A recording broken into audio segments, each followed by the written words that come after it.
जय श्री कृष्णा, जय श्री हरि। श्रोताओं, कैसे हैं आप सभी?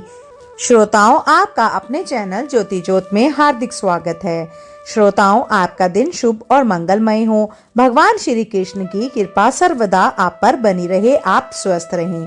श्रोताओं, आज हम सुनेंगे श्रीमद् भागवत गीता के 14वें अध्याय का महात्म्य। श्री महादेव जी कहते हैं, हे प्रिय, अब मैं संसार बंधन से छुटकारा पाने के लिए 14वें अध्याय का महात्म्य बतलाता हूँ। तुम ध्यान देकर सुनो। सिंहल द्वीप में विक्रम बेताल नामक एक राजा थे, जो सिंह के समान पराक्रमी और कलाओं के भंडार थे। एक दिन वे शिकार खेलने के लिए उत्सुक होकर राजकुमार सहित 2 कुतियों को साथ ले वन में गए। वहां पहुंचने पर उन्होंने तीव्र गति से भागते हुए खरगोश के पीछे अपनी कुतिया छोड़ दी। उस समय सब प्राणियों के सामने भागता हुआ खरगोश इस प्रकार आंखों से ओझल हो गया मानो कहीं उड़ गया हो। दौड़ते दौड़ते बहुत थक जाने के कारण वह एक कीचड़ युक्त गड्ढे में गिर गया था। गड्ढे में गिरने से वह खरगोश कुतिया की पकड़ में नहीं आ पाया और ऐसे स्थान पर जा पहुंचा जहां का वातावरण बहुत ही शांत था। वहां हिरण निर्भय होकर सभी और वृक्षों की छाया में बैठे रहते थे।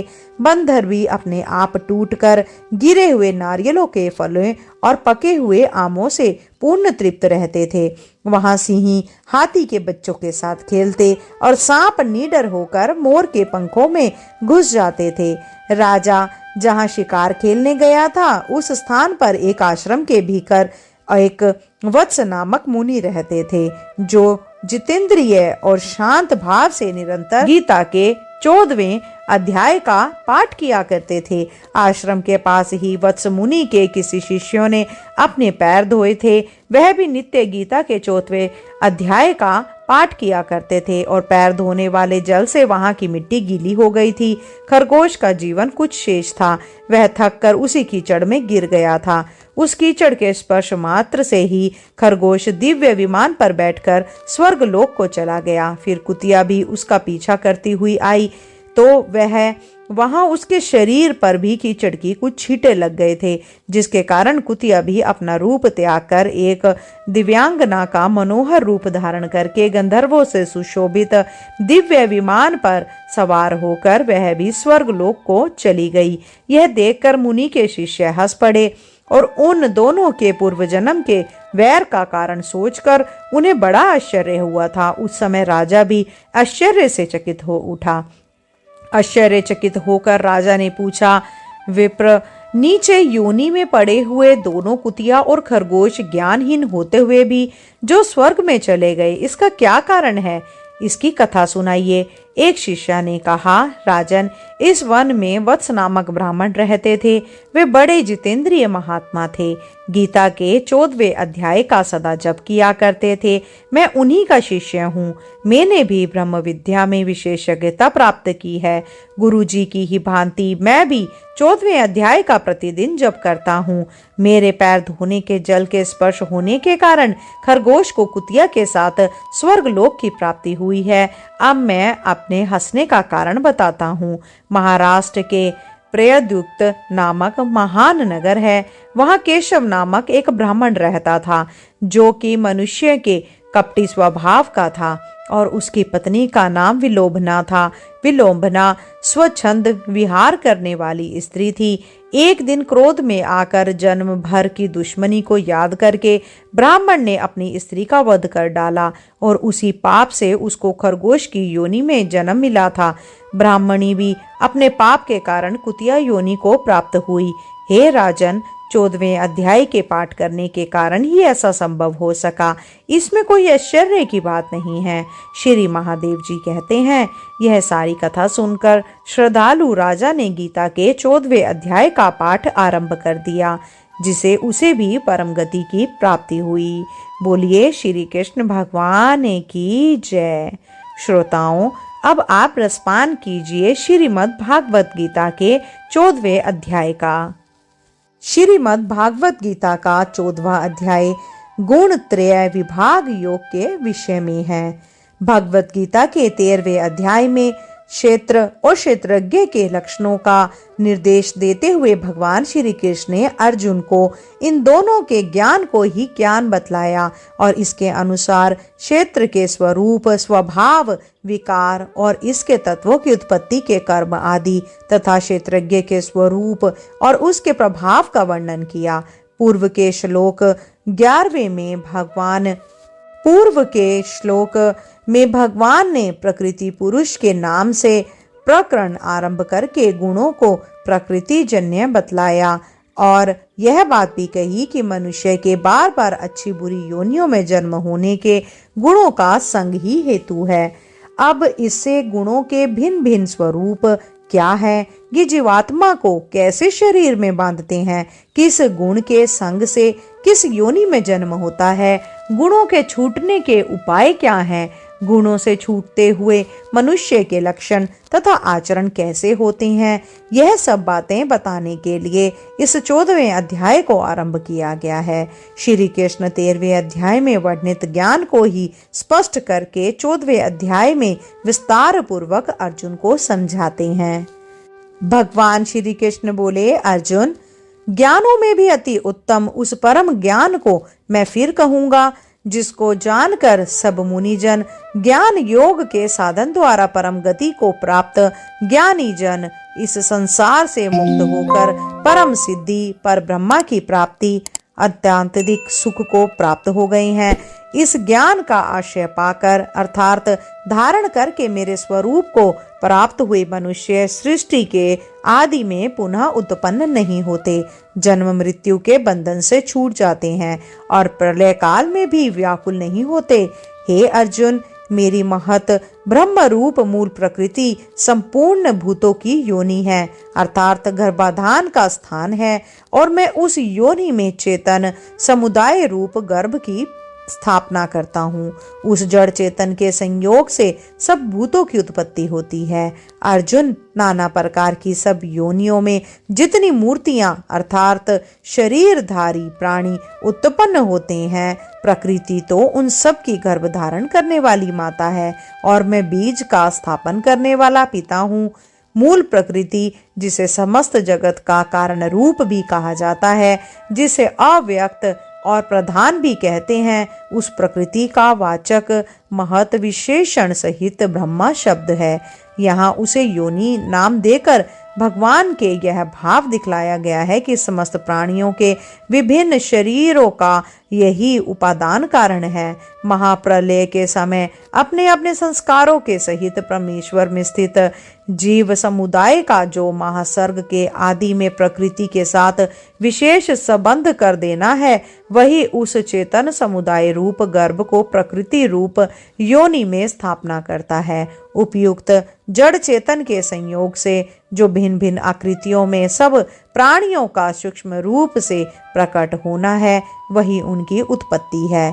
भगवान यह बताना चाहते हैं कि उन सब मूर्तियों में जो सूक्ष्म स्थूल शरीर है, वे सब प्रकृति के अंश से बने हुए हैं और उन सब में जो चेतन आत्मा है, वह मेरा अंश है। उन दोनों के संबंध में संपूर्ण मूर्तियां अर्थात शरीरधारी प्राणी प्रकट होते हैं। अतः प्रकृति उनकी माता है और मैं पिता हूँ। हे अर्जुन, स्तवगुण, रजोगुण और तमोगुण ये प्रकृति से उत्पन्न तीन गुण अविनाशी जीवात्मा को शरीर में बांधते हैं। उन तीनों गुणों में स्तवगुण तो निर्मल होने के कारण प्रकाश करने वाला और विकार रहित है। वह सुख के संबंध से और ज्ञान के संबंध से अर्थात उसके अभिमान से बांधता है। अर्जुन, राग रूप रजोगुण को कामना और आसक्ति से उत्पन्न जानो। वह इस जीवात्मा को कर्मों और उनके फल के संबंध में बांधता है। हे अर्जुन, सब देहाभिमानियों को मोहित करने वाले तमोगुण को तो अज्ञान से उत्पन्न जानो। वह इस जीवात्मा को प्रमाद, इंद्रियों और अंतकरण की व्यर्थ चेष्टाएं, आलस्य और निद्रा द्वारा बांधता है। अर्जुन, स्तव गुण सुख में लगाता है और रजोगुण कर्म में तथा तमोगुण तो ज्ञान को ढककर प्रमाद में लगाता है। हे अर्जुन, रजोगुण और तमोगुण को दबाकर सत्वगुण और तमोगुण को दबाकर रजोगुण और सत्वगुण और रजोगुण को दबाकर तमोगुण होता है, अर्थात बढ़ता है। जिस समय इस देह में अर्थात अंतकरण और इंद्रियों में चेतना और विवेक शक्ति उत्पन्न होती है, उस समय ऐसा जानना चाहिए कि स्तवगुण बड़ा है। अर्जुन, रजोगुण के बढ़ने पर लोभ प्रवृत्ति, स्वार्थ बुद्धि से कर्मों का सकाम भाव से आरंभ, अशांति और विषय भोगों की लालसा, ये सब उत्पन्न होते हैं।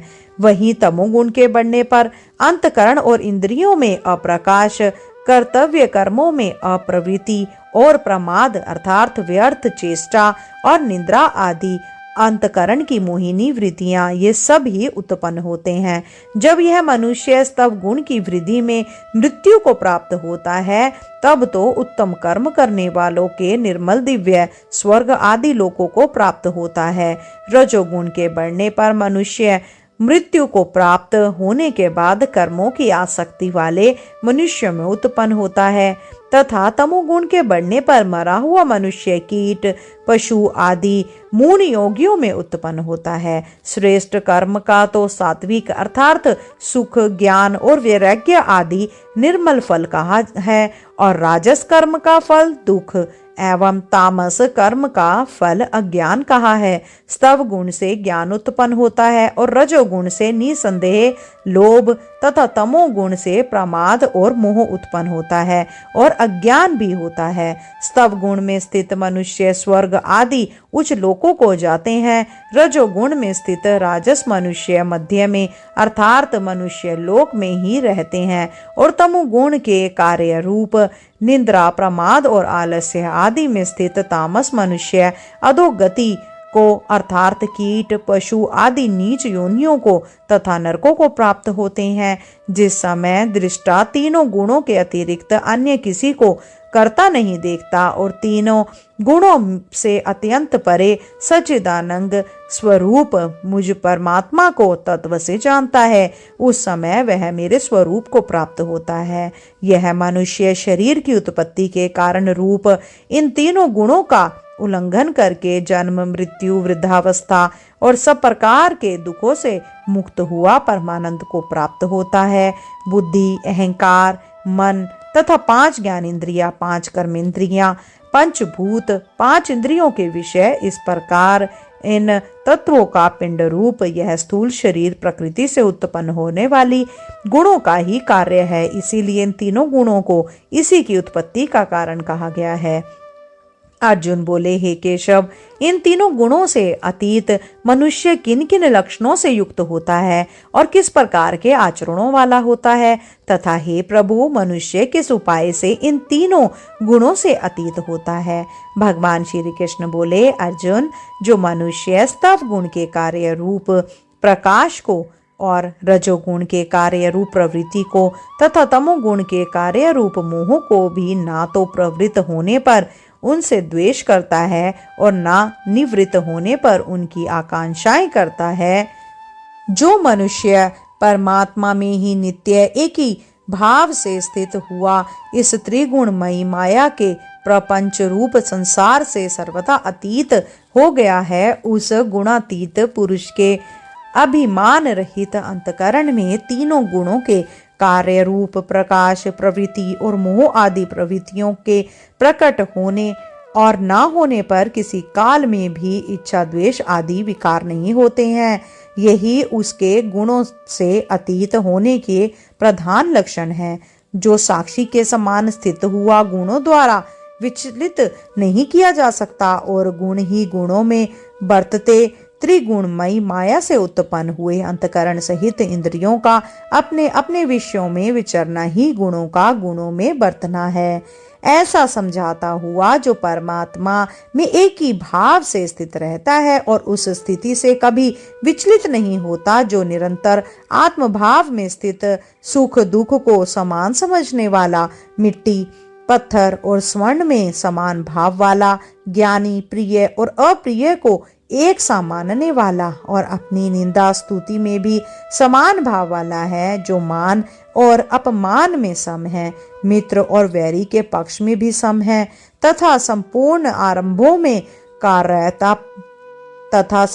आरंभों में कर्तापन के अभिमान से रहित है, वह मनुष्य गुणातीत कहा जाता है। और जो मनुष्य अभिभावचारी भक्ति योग स्वार्थ एवं अभिमान को त्याग कर श्रद्धा और भाव सहित परम प्रेम से निरंतर चिंतन करने को अव्यभिचारी भक्ति योग कहते हैं, द्वारा मुझको निरंतर भजता है, वह भी इन तीनों गुणों को भली भांति लांग कर ब्रह्म को प्राप्त होने के योग्य बन जाता है, क्योंकि उस अविनाशी पर ब्रह्मा का और अमृत का और नित्य धर्म का और अखंड एक रस आनंद का आशय मैं हूँ।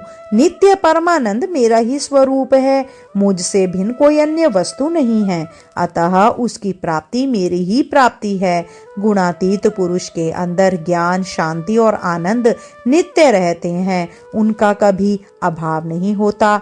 गुणातीत पुरुषों को गुण विचलित नहीं कर सकते। इतनी ही सी बात है, वह स्वयं भी अपनी स्थिति से कभी किसी भी काल में विचलित नहीं होता।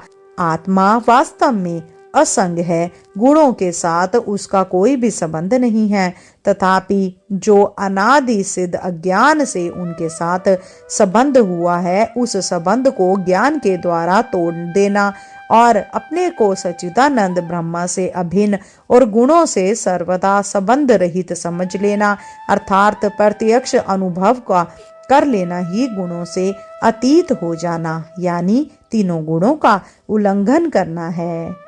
श्रोताओं, आज का अध्याय यहीं समाप्त होता है। मैं आशा करती हूँ आपने श्रीमद् भागवत गीता के इस अध्याय का अच्छे से आनंद लिया होगा। अगर आपको यह वीडियो अच्छी लगी हो तो कृपया करके वीडियो को लाइक और शेयर करें और अधिक से अधिक अपने परिवारजनों में और अपने मित्रों में अवश्य बांटें, क्योंकि ज्ञान बांटने से ही बढ़ता है। और अगर आप मेरे चैनल पे नए हैं तो सब्सक्राइब अवश्य करें। शीघ्र मिलते हैं नई वीडियो और नई जानकारी के साथ। जब तक के लिए जय श्री कृष्णा, राधे राधे।